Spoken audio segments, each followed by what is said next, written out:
So the next speech is something that we all are waiting and looking up to because it's coming from one of the leading Toastmasters in Sunshine.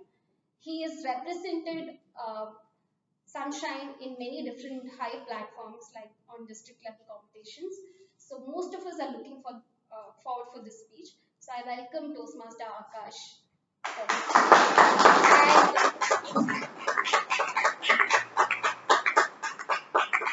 title of the speech is Know Your Sense of Humor.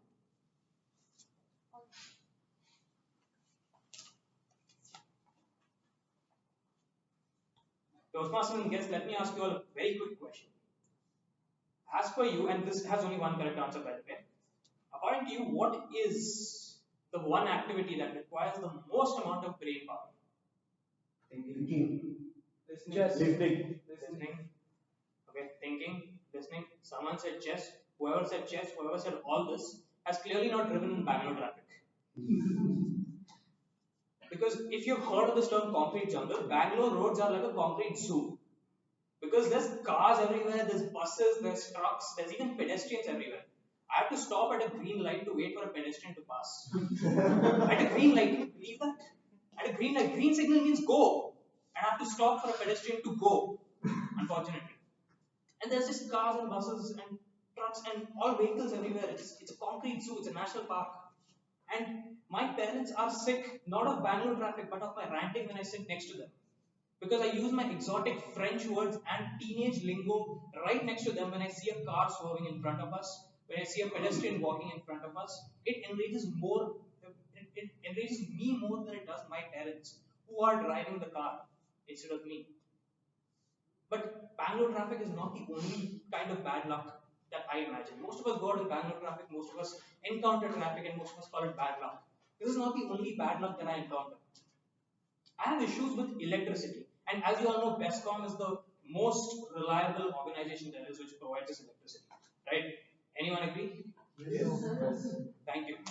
So, BESCOM being the most reliable electricity, I keep having problems with electricity all the time. In fact, my apartment has power backup and it has a generator which is so many years old. It's, I think about 5-6 years old. It's so old that whenever we get connected to the generator, we can only use power, we can only use electricity for essential services only, for essential codes. That means if the generator is on, I cannot have a hot water bath because switching on the geyser puts a high load on the generator and I cannot have a hot water bath. I lose electricity. I cannot even press my shirt.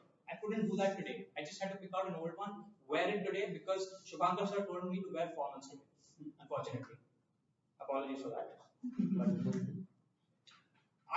I cannot even microwave cold tea. If I make tea, if I brew some tea and if I wait for it to get cold, I cannot put it in the microwave because that's a high load on the generator.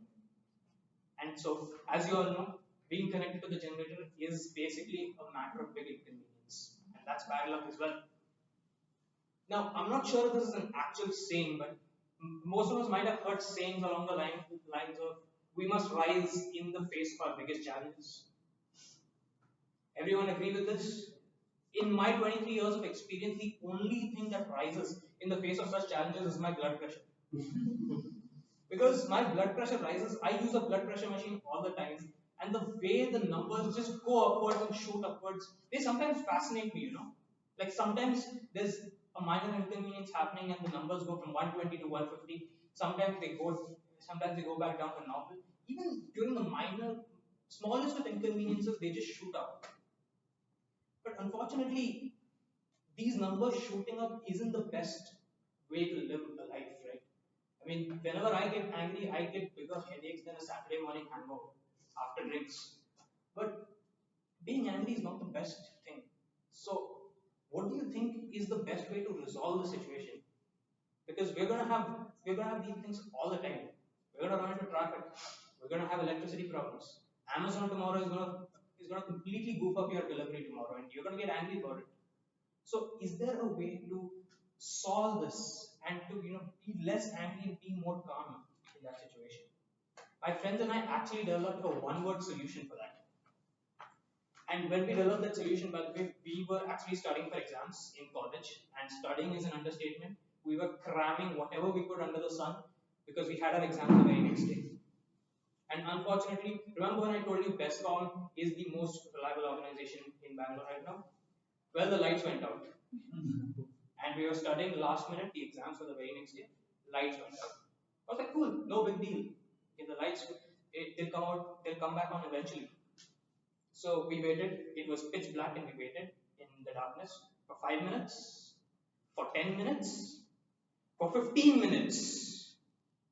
After 15 minutes, we had the presence of mind to look outside, only to find pitch black and darkness everywhere. Turns out it was a neighbor-wide issue.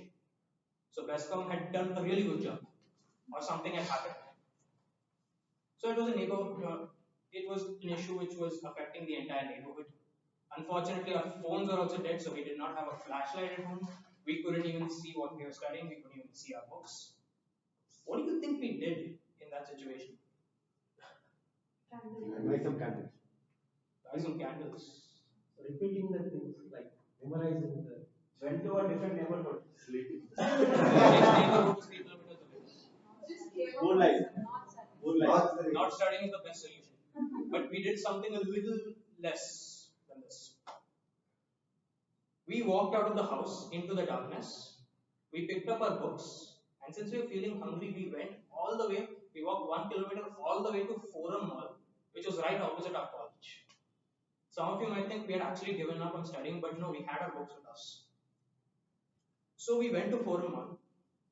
We went to the top floor, to the food court, because Forum Mall was lit. Thankfully, we went to the food court. Since we were in a food court, we decided to order food. We ordered food, we sat, we opened our books, and we started studying under the lights.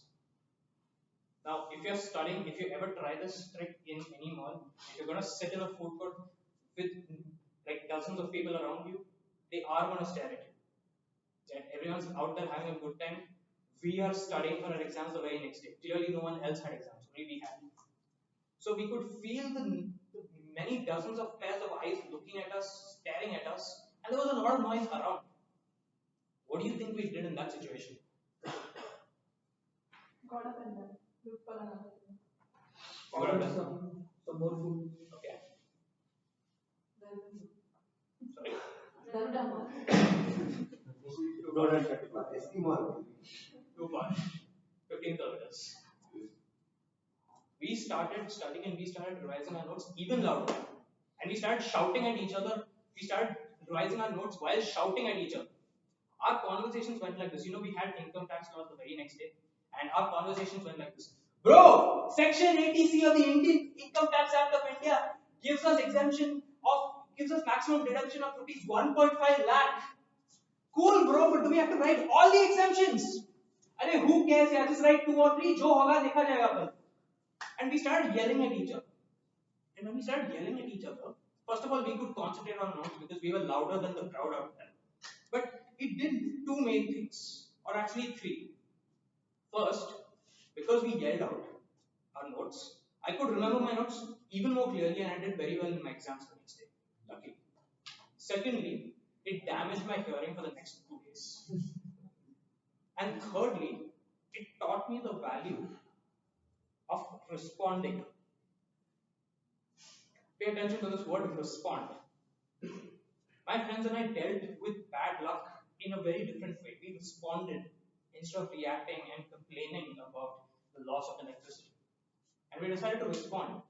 Whenever you're stuck in traffic, you decide to respond and not to react in a very short-tempered manner. You can always decide to respond in a way that you see fit. You can always decide to respond in a more calmer way instead of getting angry. My friends and I developed this trick. We just decided to see where we are, see what the circumstances is, and decide what to do in that moment. Toastmasters and guests, whenever you have situations of bad luck, and whenever you are in circumstances like that, always remember, instead of reacting in anger, always remember one word, which is to respond. Because from point A, you're already at point B. Forget about how you got there. Focus on how you're going to get to point C. Circumstances have happened, things have happened. Focus on the present and think about the future. And you do that by one trick, and that is to respond. Back to the Toastmasters today.